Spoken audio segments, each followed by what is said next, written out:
Hello and welcome to this week's episode of My CP Does Not Define Me, where we focus less on the dis and more on the ability of what we can do. Join us every Wednesday at 2 p.m. Eastern Time, live on the Disability Global Broadcast and Facebook Live. Looking forward to seeing you there. What's up, Facebook party people? It's D to the J with a roll away. It's another Wednesday, another 8th of June, and another show, number 96. Yes, 96 reasons to watch the show and dress up in a suit and have a big banner in the background. But the person with this big banner that we're going to talk about and the individual that I had a chance of meeting last week, this guy has got an incredible story. I want to welcome everybody to the show as you come in. Please feel free to leave us a comment. Let us know how you're doing today, where you're from, who you are, what you're about. But I got to tell you, this guy here is awesome. I just, like I said, I just got the opportunity to meet him last week, and we got to talking. And when we got to talking, a 10-minute conversation turned into like a 45-minute conversation, and I went, woo, this show is going to be packed full of information. So we're going to talk about a lot today, but I want to introduce Mr. Tim McCarthy, and I hope I said that right. Yes. It's a pleasure having you, man. I just, as I do with all my guests, if you would, for those of us who don't know you and haven't had the pleasure of meeting you yet, welcome to the show. Thanks for being here, and tell us just a little bit about who you are and what you'd like to share. Well, thank you for having me. This is a real pleasure and privilege to be on here and share with your audience the invention I came up with. I've been working in occupational therapy for over 20 years as an occupational therapy assistant. And in all my years and working and doing rehabilitation, and people that aren't familiar with occupational therapy, the best way for me to describe it is basically the jobs of living. So it could be anything from putting your pants on in the morning, going to the toilet, the things we take for granted, brushing your teeth. That's the type of things that I reteach people after an injury or a medical condition that causes a debility. I hate to say it, a disability, but we're trying to turn that around and help them adapt so that they can regain their independence. Now, you've said something very important. You've been doing this for 20 years. That's half my age, so we'll just go there. Do you find does it become stereotypical a lot with a lot of different people? I mean, is it same old? I mean, did you kind of go, I want to break the mold a little bit? We were talking about, the labels. I don't like titles, and neither do you. What made you decide to do this? When did you go, you know what, occupational therapy is for me? I wanna, give me a lever long enough, I'm gonna change the world type deal. I was working as a certified nursing assistant. I was working in a brain injury unit. And I was watching a lot of the different roles and professions in that unit. And I was really gravitated towards the therapy, on occupational therapy specifically, because it looked like they were really making a difference in people's lives. They were giving those people, they came in, they were dependent, they needed 100% help. And by the time they got through therapy, they were walking out the door, they were dressing themselves, and they were out back in the community. And I really thought that was a profession that I wanted to pursue. Mm-hmm. Mm-hmm. Did you, because, okay, now, and I'm going to say this because it takes a special person to be a therapist, and whether it's OT or PT, you gotta be firm enough to get somebody to do something, but you've got to be gentle enough not to break them in half to where they go, I don't want to work with you anymore, you're mean. Was that hard for you? Not necessarily, because I always would develop a really good rapport with my patients, because I have a lot of life experiences outside of therapy. So I didn't just like go high school, then college, then boom, you're a therapist. What I did is I experienced life a little bit. I worked in construction. I worked, you know, in a variety. I was a medic in the Navy. So I did a variety of jobs, everything from the grocery store to, you know, laboring or being a driver or anything like. I could, when I work with a patient, I can always have this connection with them to say, hey, what'd you do for work? You know, I was in construction. Boom. I'd talk about construction. It's developing that rapport and to make them feel comfortable with you and develop, I guess, a relationship, because you're basically, they would need to trust you, and you need to have the ability to get them to do things they wouldn't want to do. It's kind of getting out of their comfort zone. And you're having them do something that they've never done before. And they may be 50 years old, 60 years old, or 70 years old. And this is the way they've always done it. And you're teaching them a totally different way to do something. And you have to have developed that trust and that rapport in order to get them to do something and to really have them open up to new ideas. I like that. I like that. That's well said. All right, I've got two barn burner questions for you, and these I waited because I said, you know what, I'm going to ask him and see what he says. You know, I've been through a lot of therapists, and like I said, it takes a special type of person, just like you were talking about, to get you to that point where you're like, I don't want to do that, but okay, because I'm gonna fall, but sure, I'll try it. Yeah. What, you know, there's a lot of differences in physical therapy versus occupational therapy, but again, it kind of blends into the same. What made you decide on the occupational side versus the physical therapy side? Because I think the occupational is more holistic. It's kind of has a wider range of possibilities, and as opposed to physical therapy, it's very specific. It's gait training, it's walking, it's leg exercises. It doesn't involve like meal prep or housekeeping or, you know, managing your medication.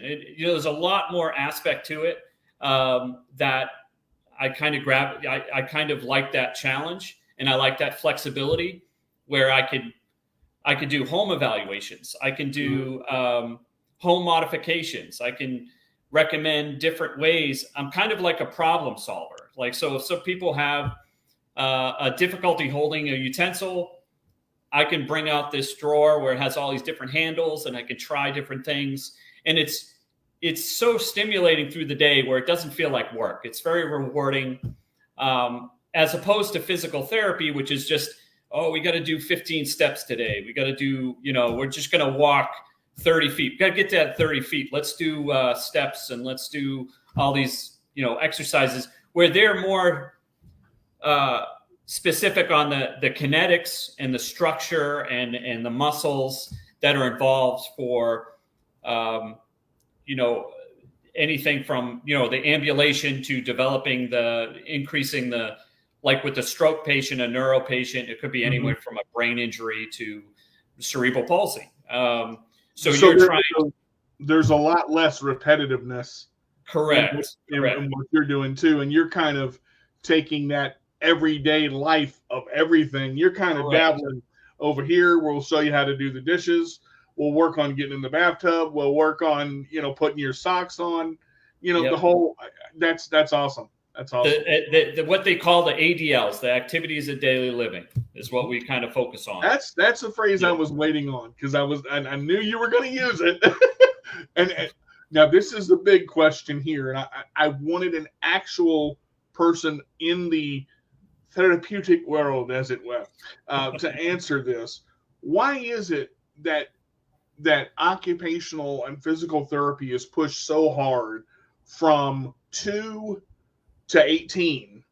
But then once the child hits 18 and transitions into that adult life, they go, you're done. It's like, I know exactly what you're talking about. Back in the ADA, Americans with Disabilities Act, they really pushed and advocated for treatment for the disability in adolescents or children from kindergarten all the way till high school. So they have to provide occupational and physical therapy to students with these disabilities up until grade 12. That's what they fought for. That's what they have. Unfortunately, their argument was that these are the formative years, that they're going to get the most growth and the most benefit at the early stages, which is true. I see that. That's true, because you're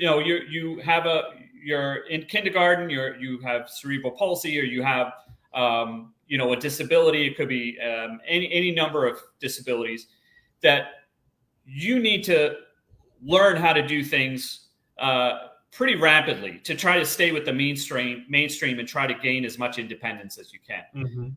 My argument is that you need that maintenance. You need that continued therapy after high school. Some colleges and universities will provide that service, but again, those are nobody out of the gate, nobody out of high school has the insurances that's going to cover and pay for those therapy services. And unfortunately, our government, they cut you off. They're just the therapy world today is not what it used to be back in the 80s and 90s. They are kind of putting all their money into nursing care, more like sick care rather than health care, Right. Because what's happening is that they're not providing the therapy services in a level that's going to help maintain the gains that you've gotten from grade 1 to 12. Exactly. And that's the problem I have. And I'm a big advocate to continue those therapy services well after 12th grade. Well, and I think part of the problem is too, I was in PT and OT, and I liked OT because OT, I got to go places and figure stuff out. I almost said something on the radio I shouldn't. I got to figure stuff out because you're figuring out your life. Okay, how do I reach that plate? All right, I can get my left leg in my pants on. My right leg, man, I'm like, give me the reacher.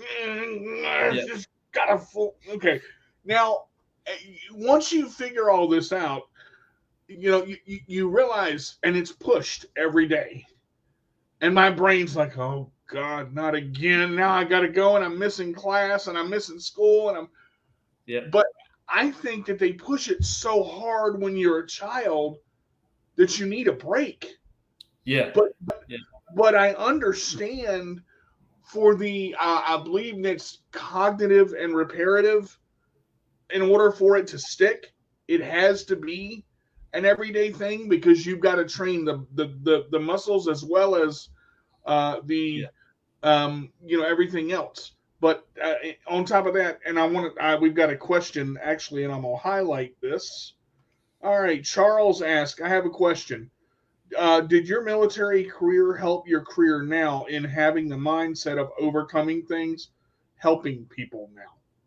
Yes, absolutely. My training in the military was all medical. It was emergency medical care. It was everything from trauma to everyday physicals. So it did help. It helps me whenever there's a crisis, like at my facility. I stay cool-headed, and I can organize and get things done. I don't stress out. I don't have a better organized and better disciplined. So the military definitely helped. Absolutely. I hope that answers your question there, Charles, for that. So why? I mean, is there a way they can make it? All right, this may sound stupid.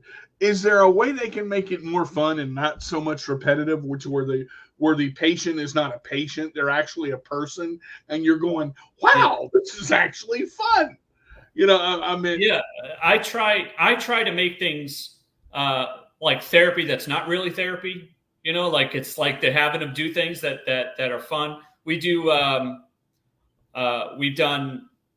We've used the Wii game. We've done. I do a lot of games. Like I do dominoes standing up. I do. Things that are fun, everyday things that we do.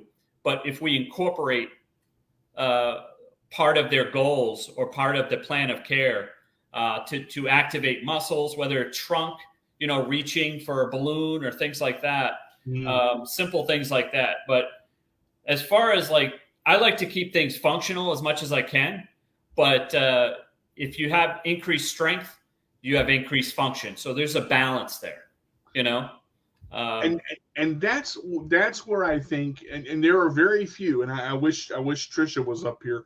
One of my best friends therapists that I actually like. I'm gonna be honest. I don't like PTs. Her I like because she's firm, but she is. Have you tried this?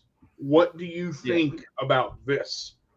It's not just do this, this, and this, follow this worksheet, and you'll be fine. She is imperative. She is respectful. She is firm. She makes you work. She believes in the ability to make someone better, but also helps them. Here's my number. If you have a problem, text me. If you can't figure this out, text me. Let's work on it. When you're in pain, let me know.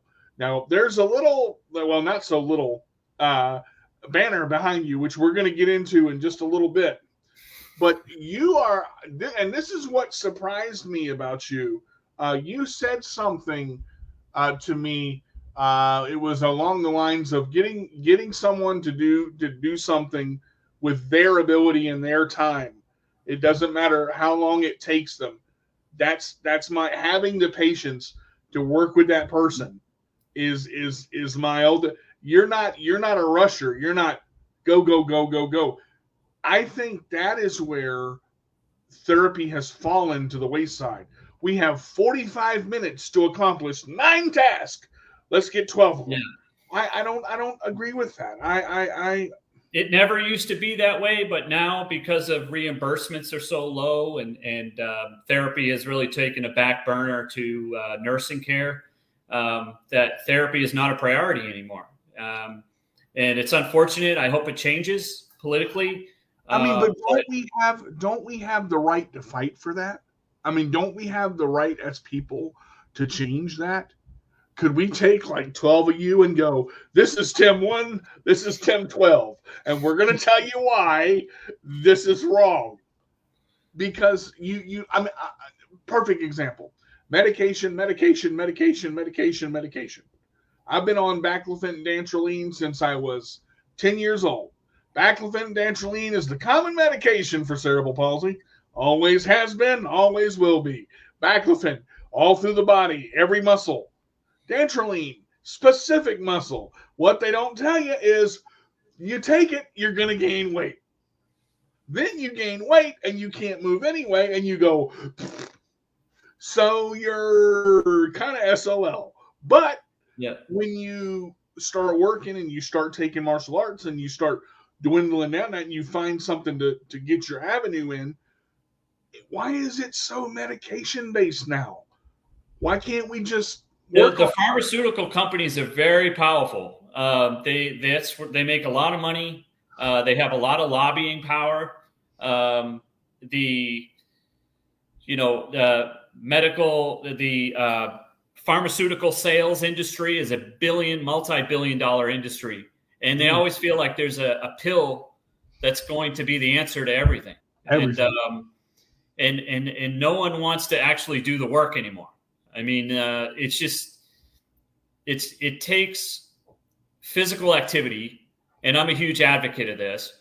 is to stay active and to find ways to stay active, to maintain your function, your better quality of life, and to be able to do the things you want to do. Whether or not if you're providing therapy, you're providing therapy so that people can go about their business. They can do the things they want to do, their hobbies, their interests. You're facilitating, you're adapting and helping them. And if we're missing, if we're gone, there's no way that people are going to be able to do this. I mean, There's no way people would sit in the hospitals and the rehab centers without the ability to go home. And people don't understand that, Yeah. So you take us out of the equation, and it's really going to make the whole healthcare system bottled up. It's not. I think, as you said, the key part, you take the therapist out of the equation, there's nothing there to push it. There has to be, I said this phrase earlier, give me a lever long enough and I'll move the world. Archimedes said that. Yeah. But again, I believe in medicine, but I don't believe in shoving it down your throat to where, exercise and a healthy diet. Okay, exercise. Some people have limited range of motion. In order to do the exercise that way, it has to be adapted. It takes a person like you, not Joe Smo off the street, to go, just rotate it this way and you'll be all right. I already can see the compassion that you have in the you look at phase one. Okay, you can do this. Can you go this way? Can you move up here? What is and you got to see what their abilities are to, and I don't like using this word, diagnose the issue. We are people. Yeah. We are not plants. We're not animals. We don't need a diagnosis. We need a solution. There needs to be a solution to an issue that we have. And I think that's all right. Last question. Go ahead. I'm sorry. Go ahead. Go ahead. I know you're familiar with the sock helper. To slide the sock on. Yeah. All right, so I have used 7 of the sock helpers. The problem with the sock helper is my foot is this big, and the sock helper is this big. And they say, well, just widen it out. It holds the sock. No, it doesn't. Solution?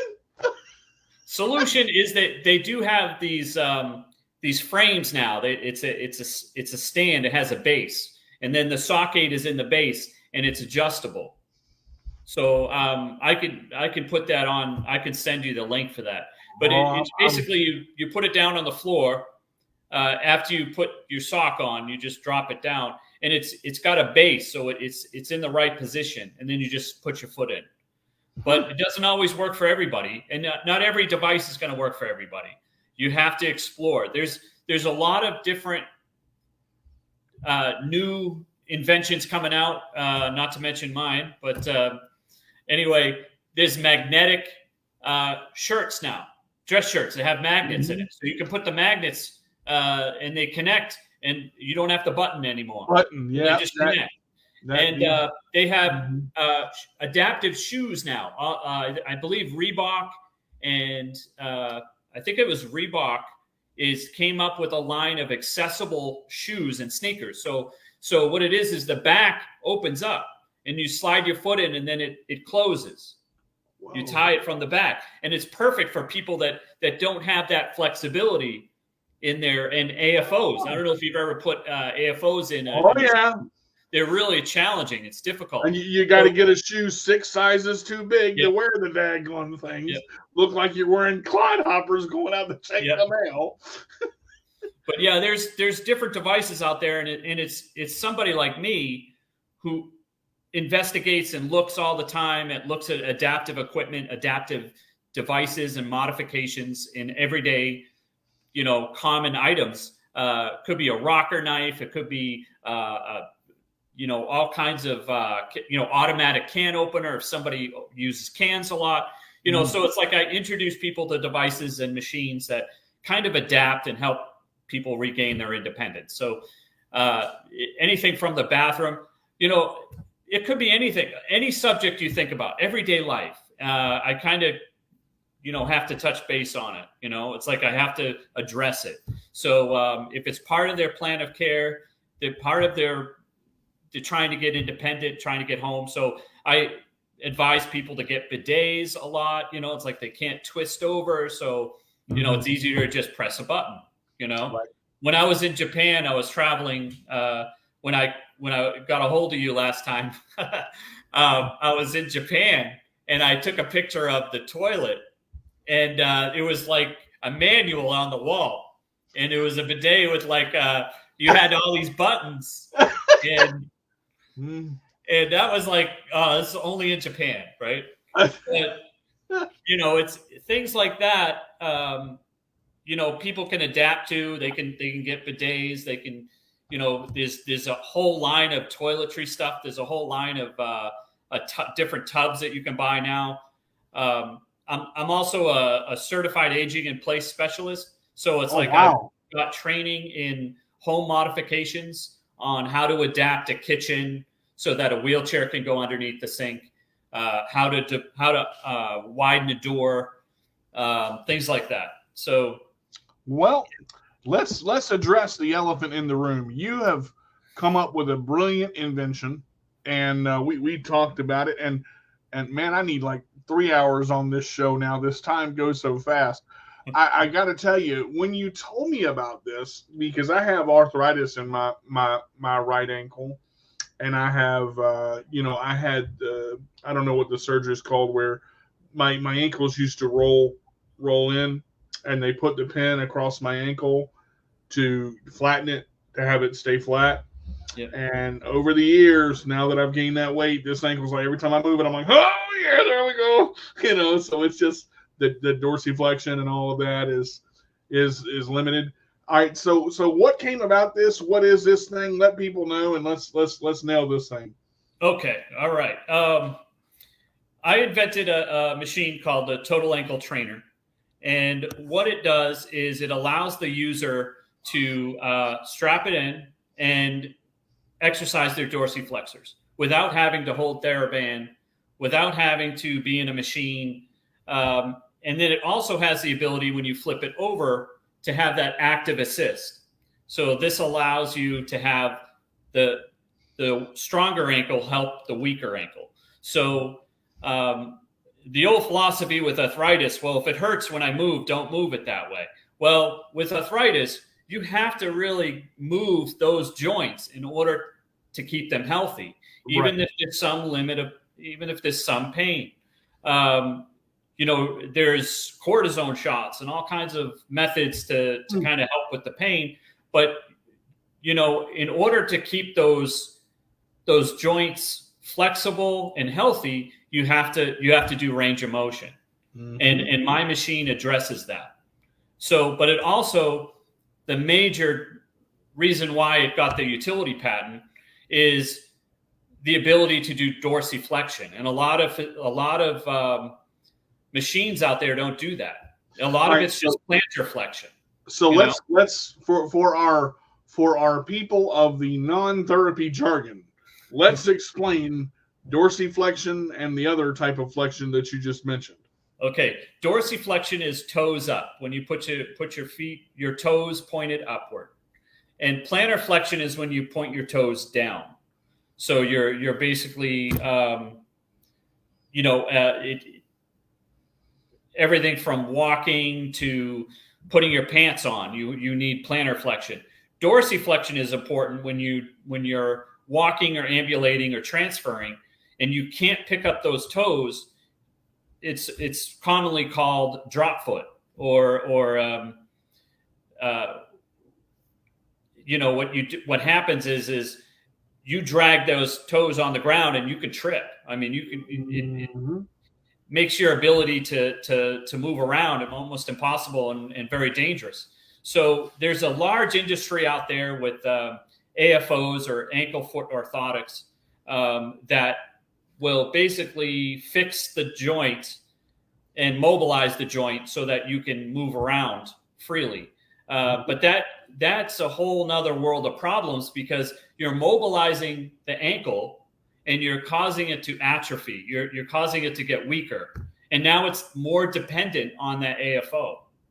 And it will start to 70 to 80% of CP patients have this spastic type.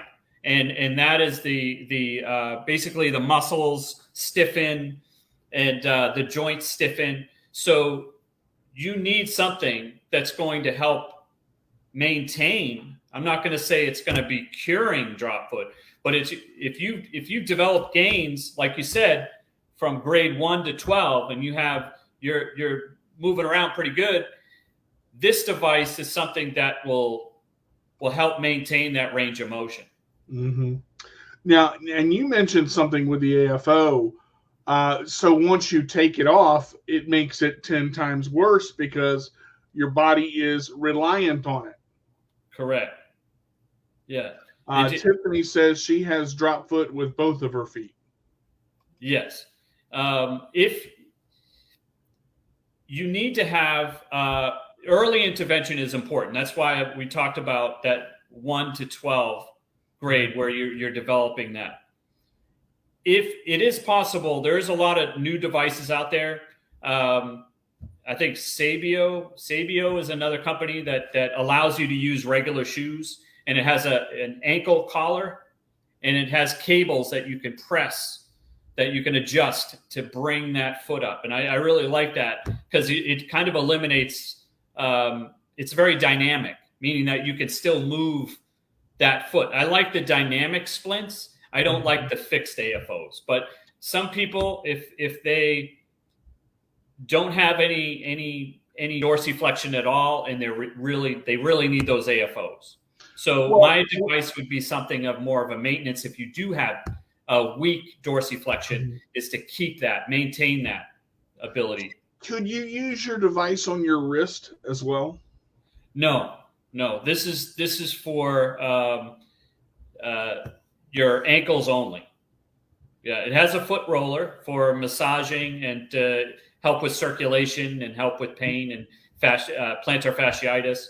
And it has the active assist board that you flip over to do active assist, which is the weaker ankle assisted by the stronger ankle. All right, can you define that a little bit? Meaning assisted, the weaker ankle assisted. Active assist is so it's one plane, it's one board, and what that will do is that you have a strong foot, and the other foot could be paratic or paralyzed, or have the injury, because it's not just for CP or stroke, it's for people who have sports injuries. It could be somebody have a ankle sprain or ankle surgery of that type after you've been cleared by the doctor that you can do physical therapy. This would be a supplemental device that you can use. That's going to save you money. It's going to save you time. You can if you're going to have to maintain your ankle health, you can have this in your home and do it anytime. And you can still be productive because your hands are free. You're strapped in. You can be productive working on the computer. I saw something that was that I could do better. That something out there had to be better than the way they were doing it. The status quo. If you've ever, they kept doing it the same way, and I looked at it and said, well, it can be done better. And this device kind of like, fills in the blanks a little bit. Yeah, great point, Charles. However, it not only helps the ankle, this would help the whole leg, because you're effectively strengthening the ankle. And yeah, that's absolutely right. Well said. I want to get into the kind of couple specifics here. When did you decide to come up with this thing, and how did you come up with it? Because that's kind of cool how you were talking about that. It was a really cool journey. I was this was before COVID, and we're sitting around the room, and there's a lot of equipment in the therapy gyms that are really just there for aesthetics. I mean, you have a treadmill, you have a leg press machine. You I have won't be using that one. and all these people are sitting around these machines, and they're in wheelchairs, and some of them have partial weight bearing, some of them are just range of motion, and they're sitting, I would say 600, 800 square feet of the gym are filled with equipment that we don't use. They're just full of dust that we would put hang towels on, or, whatever. They really were useless. And we had a lot of patients at the time. They were on isolation. They were in their rooms, and we're standing around and we're like, man, we don't have any portable machines. We don't have anything that we can take, to see patients. And there's really, and I'm putting all these things together, and I'm watching all these therapists hold TheraBand, trying to do dorsiflexion with patients. And because they have to hold it in order to do dorsiflexion, they have to hold the TheraBand. Mm-hmm. No patients can do dorsiflexion by themselves. They have to have a therapist hold the TheraBand, and in order to bring that foot up. So, I kind of put all these things together, and I'm like, there's got to be something. So I got home and started sketching, and after several weeks of building in my wood shop in the back of my house, I developed a wood prototype model, and I brought it in. I said, "Look, this is great. This works," and I showed my coworkers, and like, "This is awesome. This is great. You should get a patent for it." I said, "Really?" I said, "Okay." So I was like, I started looking. I walked into called a patent attorney. And he's looking at it, and he's like, "Listen," he goes, "it's going to be very expensive, and you got about maybe a 10-20% chance that it's going to be approved, a utility patent." And I go, "Well, so he goes, "I want you to go home and think about it," and he gave me a crazy price, and very good attorney. But, I got home, and I'm thinking, I'm like, I got to do this. If I don't do this, I'm going to regret it. I'm going to I'm just going to regret it. And I'm going to be thinking about it the rest of my life if I don't do this. And so I went ahead and did it. And it was a long process.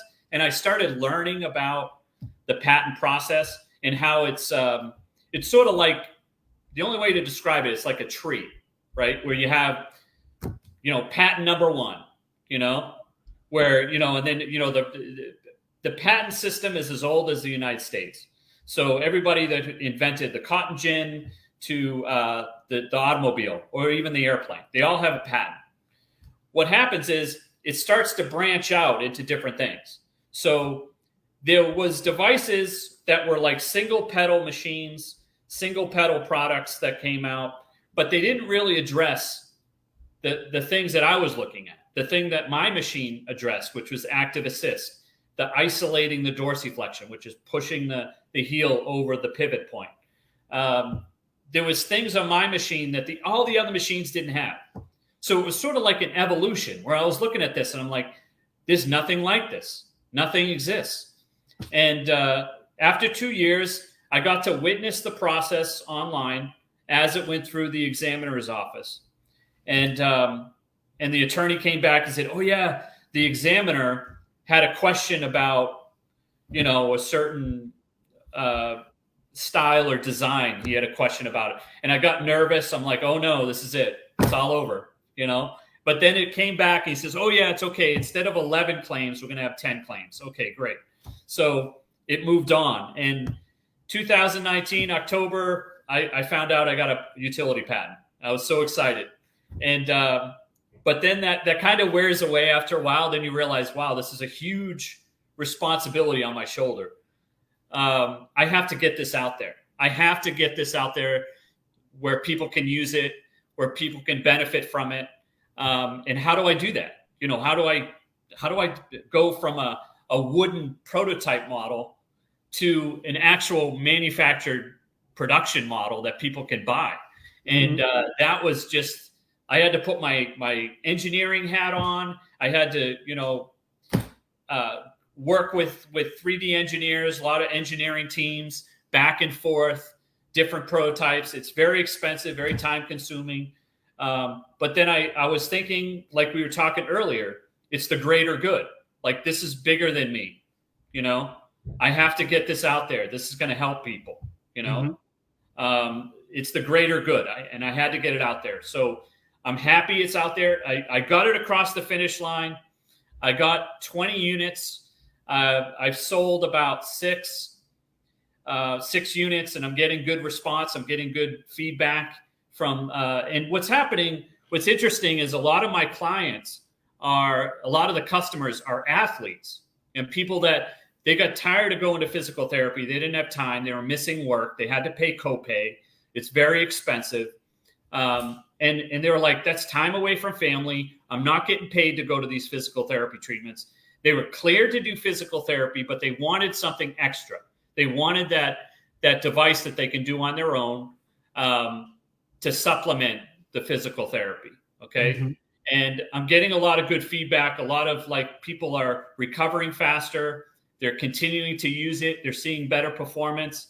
So very much like the automotive industry, when people look at cars, now we have fuel injection, we have anti-braking systems, we have all these systems that were developed in the race industry, so I look at athletes as the race car industry. They're the race car drivers, right?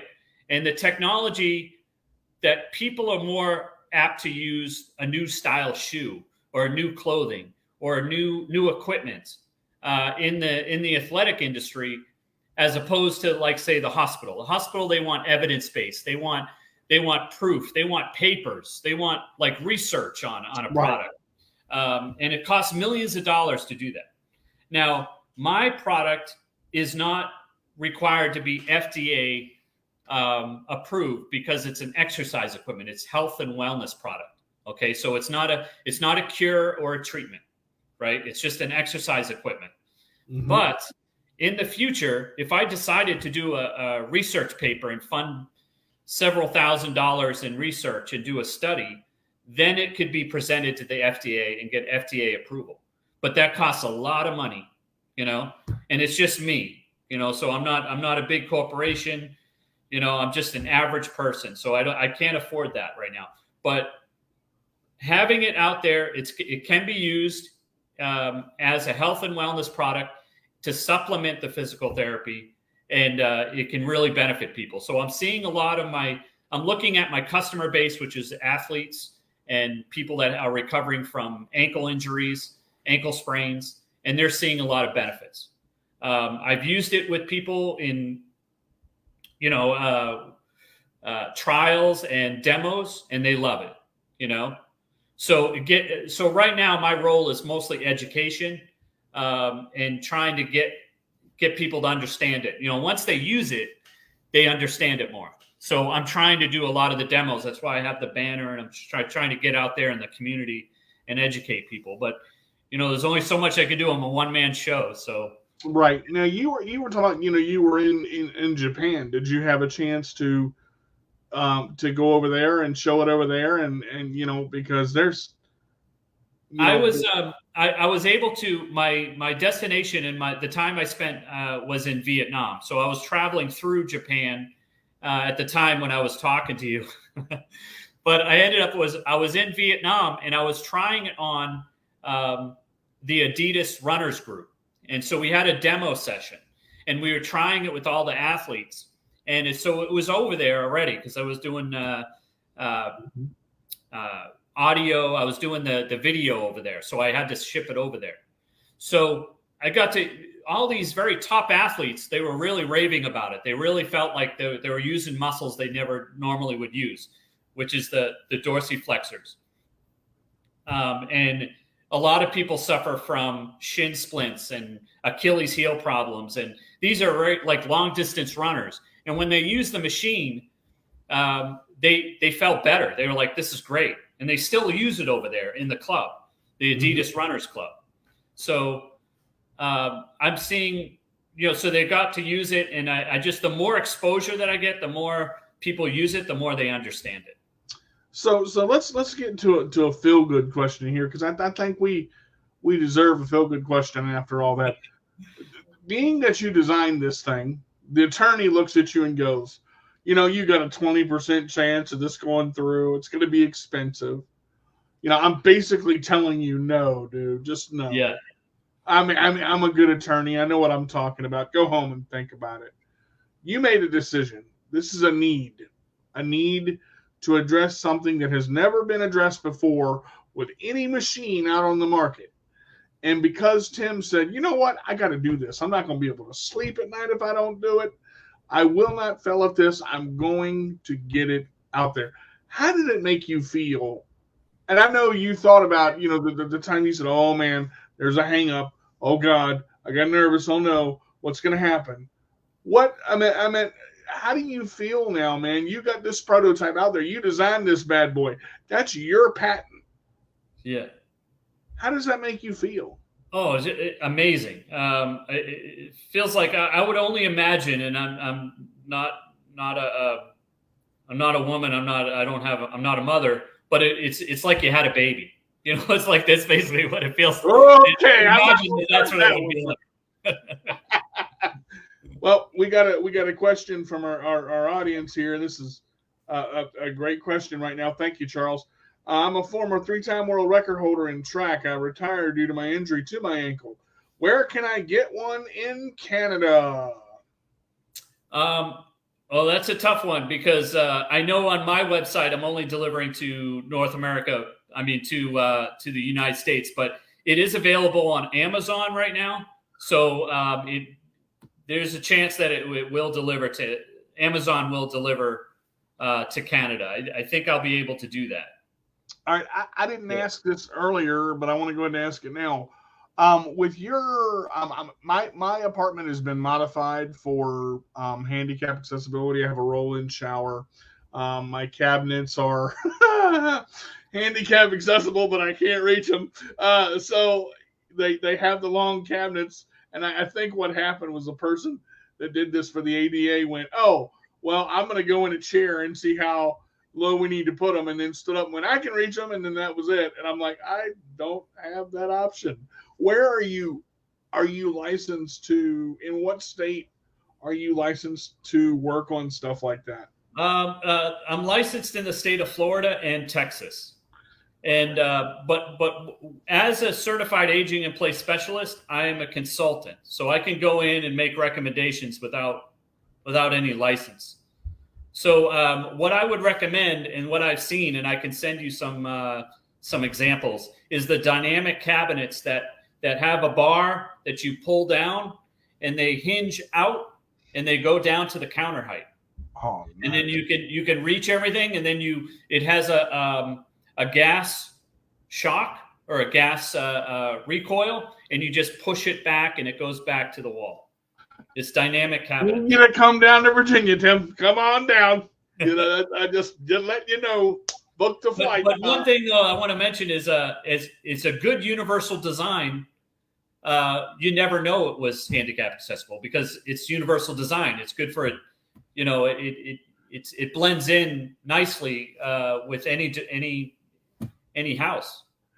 Is it okay? And I got we got about 10 minutes left, but let me ask this from a marketing point of view.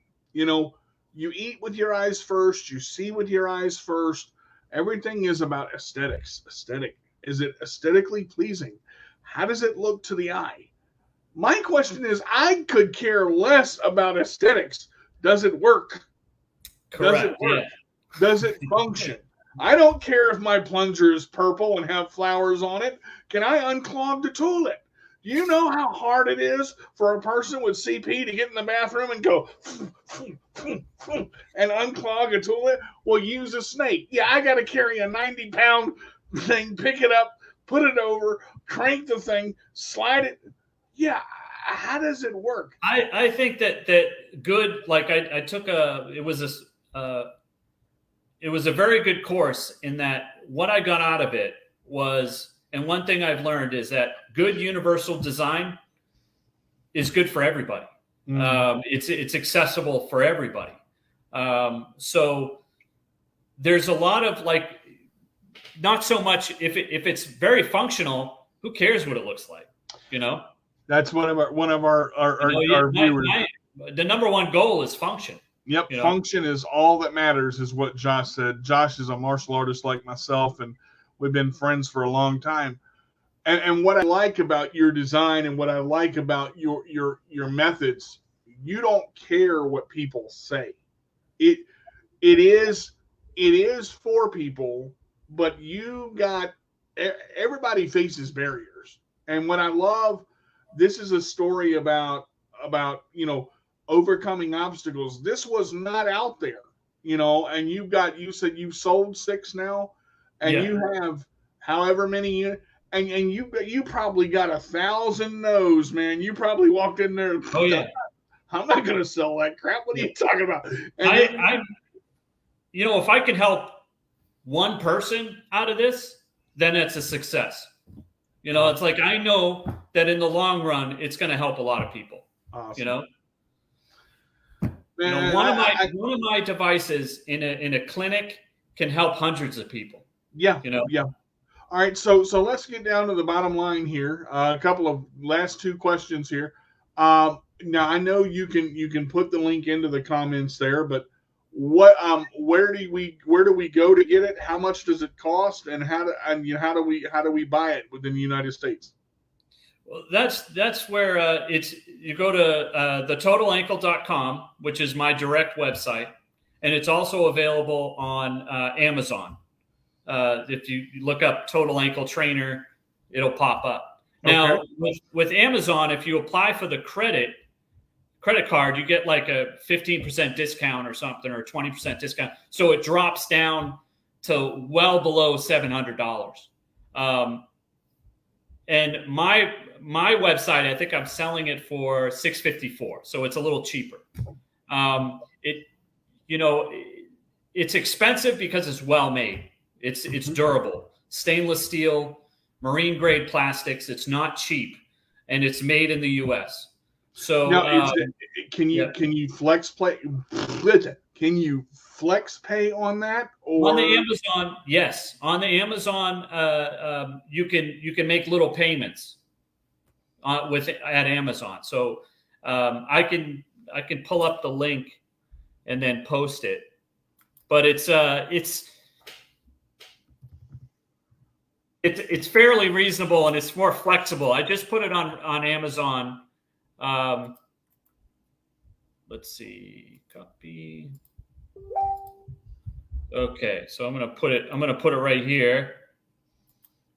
Okay, that's that. That's the Amazon, and then I can give you my website.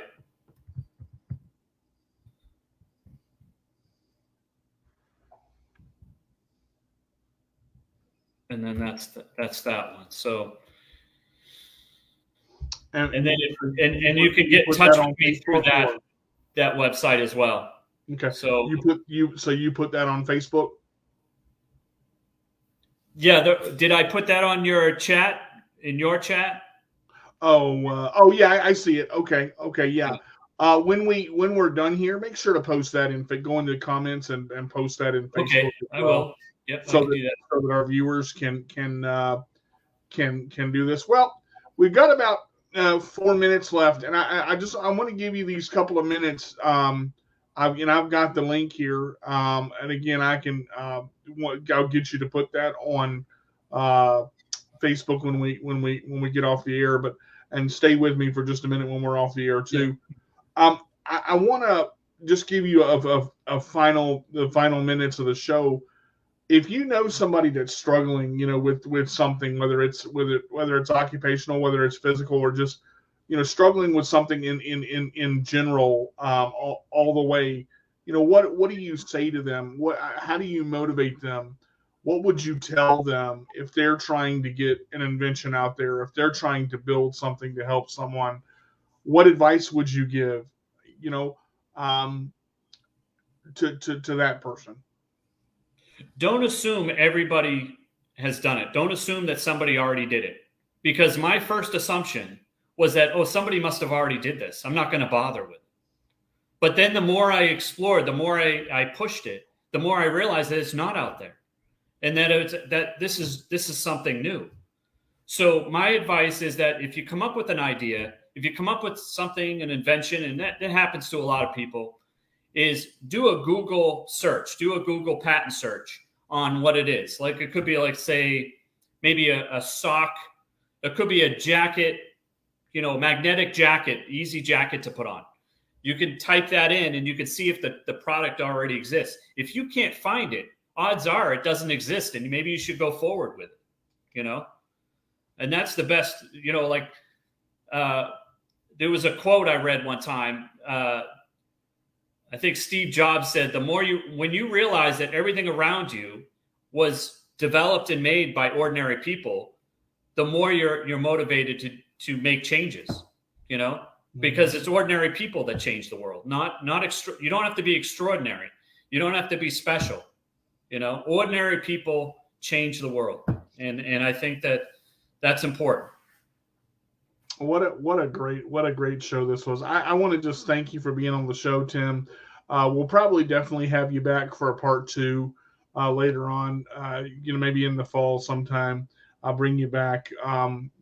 Thank you for taking the time out. Thank you so much. This has been a real treat and a pleasure. And it was, I can't wait. I'm looking forward to speaking to you again. And maybe it would be a different phase in this development of the business. I've only been live this year, Q1. So, I'm looking forward to the future. Well, guys, I want to thank everybody for tuning in to this episode of My CP Does Not Define Me, episode 96. We will be back next Wednesday at 2 p.m. for episode 97. You guys keep watching, keep commenting, because I can't do this show without viewers like you. Thank you for taking the time with us. We are live on the Disability Global Broadcast. We're live on StreamYard. We're live on Facebook. I am D to the J with the roll away, and I always say, if you can't be good, be bad, but be good at it. We will see you next week for another exciting episode of My CP Does Not Define Me. All right, everybody. That's going to do it for this week's episode of My CP Does Not Define Me.